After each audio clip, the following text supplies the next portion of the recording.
มาเผาลูก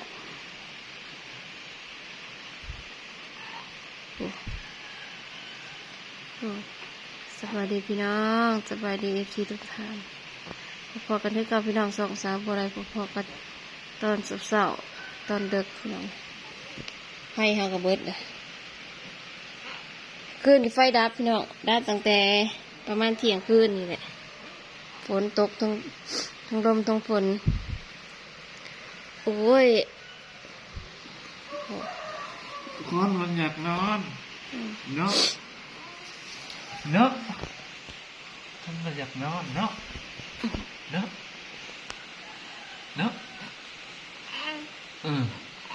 คนอยากนอนกับไว้นอน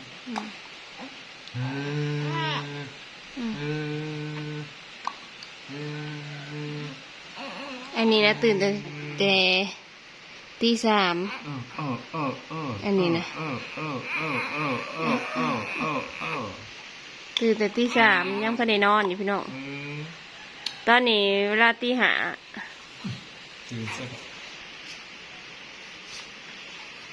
ไฟดับแล้วก็ไตไฟโคมอันนี้ใส่หักเบิดเลยมา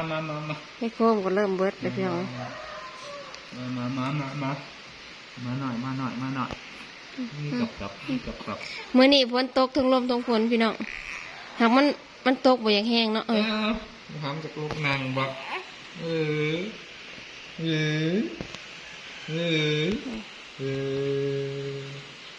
ปวดแล้วก็เอานอนพอบนอนนี่พ่อใหญ่อยากนอนบ่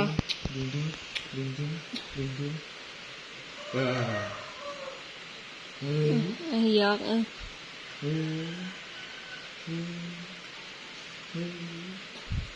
วันนี้พ่อไอ้สิริโลกะได้เหมือนดำหน้าได้เหมือนนี้นะ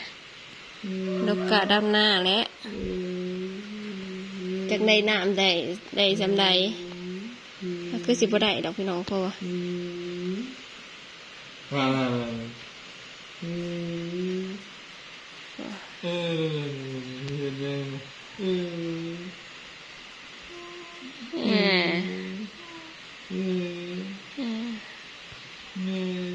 ตื่นกันมาหาดินบ่มีไฟกับบ่ได้นี่แหละชีวิตแม่ลูกอ่อนอดหลับอดนอนปกติปลาลุงนะเราทาปลาลุงนะทาผ้าแล้วฝนยังตกลิ้นอยู่เดี๋ยวนี้พี่น้องเอ้ย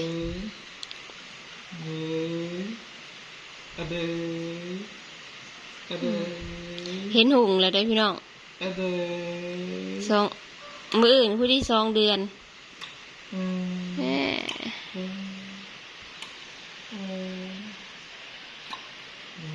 มื้ออื่นผู้ที่2 เดือนเต็มผู้ที่เห็นหุ่งแน่แล้วเพิ่นกับบริหายปันไดกับไข่แน่แล้ว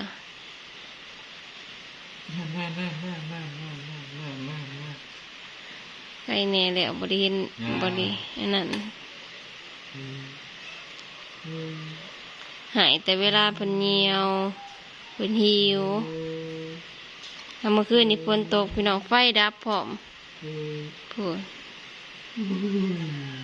พ่อก็อยู่นอนที่แท้พ่อกับบรินอนที่นอนปันไดดอกแม่ไปเลยแทนจุบรินอนแต่ที่จองผู้ฝนตกแล้วก็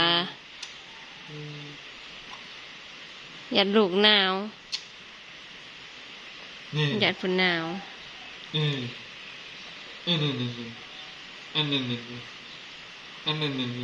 ไอ้เจอในนอนอยู่มุ้งปุ๊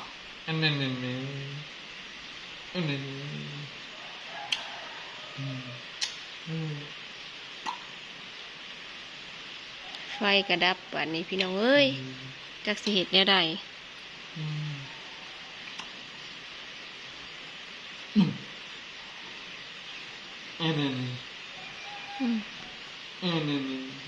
อยากนอนนี่ได้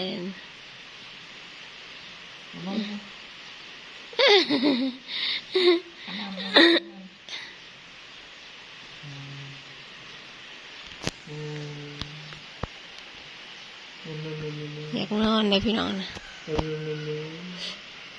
เหนียวนะฝนตกลิ้นแห้งเต็กพี่น้องจนจุบ่มีผ้าอ้อมเลย ไป ตากเพิ่งจากนอน ใส่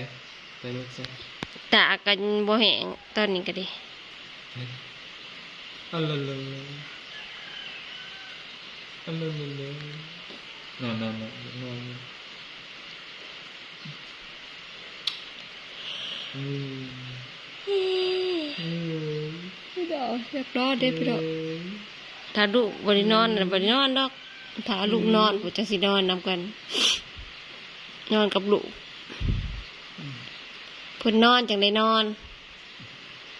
ถ้าเพิ่นบ่ได้นอนก็เฮาก็บ่ได้นอน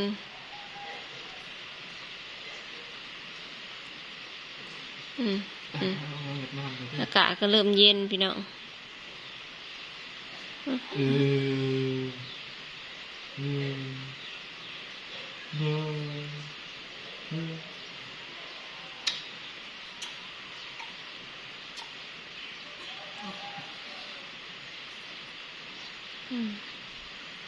ชีวิตพ่อแม่ลูกอ่อน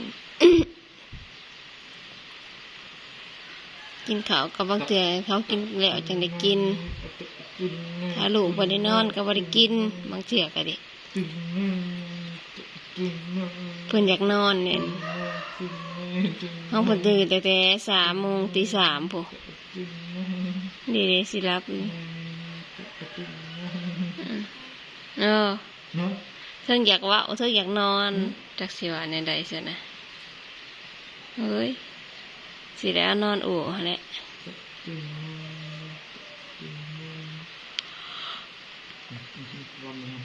ว้า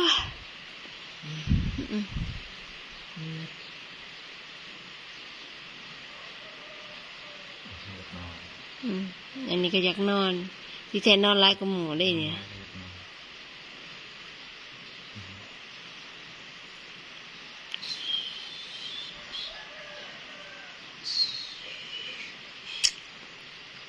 ฝนตกเมื่อคืนทั้งลมทั้งฝนพี่น้องเอ้ย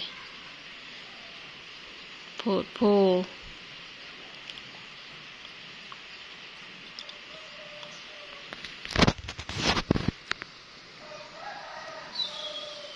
ทั้งลมทั้งฝน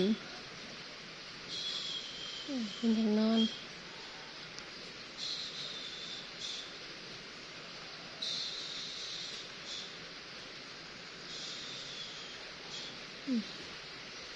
นอนพี่น้อง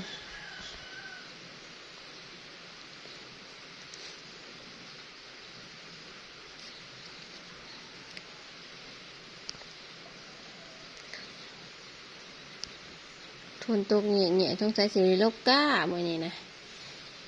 สีได้ดำหน้ามืออื่นหมดแล้ว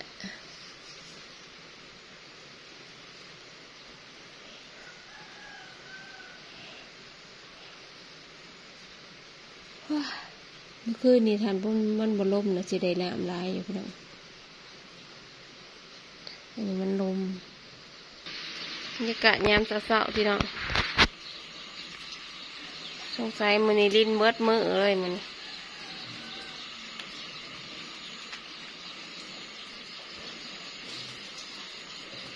โอ้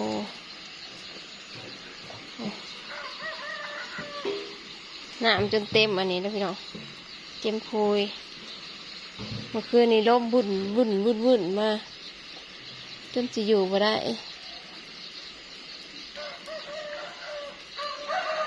น้ำบ้านนี่ก็ยังสิได้โดดน้ำใส่อยู่แล้วหมดเลยดำนากันดิแม่เป็นหนึ่งเขาเฮือนบรรยากาศยามเช้าๆพี่น้อง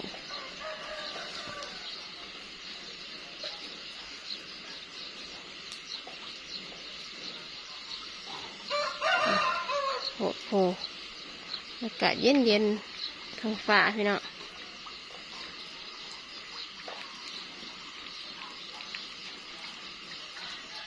ยังสิตกอีอยู่นี่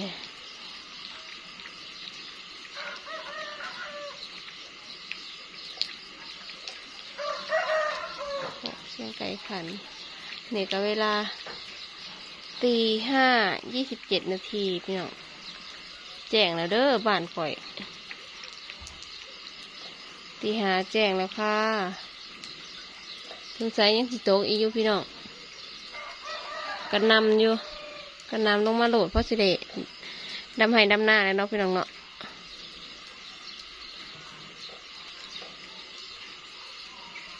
ก่อนที่ไทย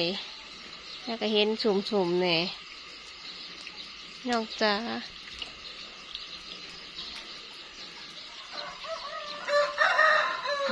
ขนาดตกหมดคืนหนึ่งแต่ที่สองยังหมดมีหนามเลย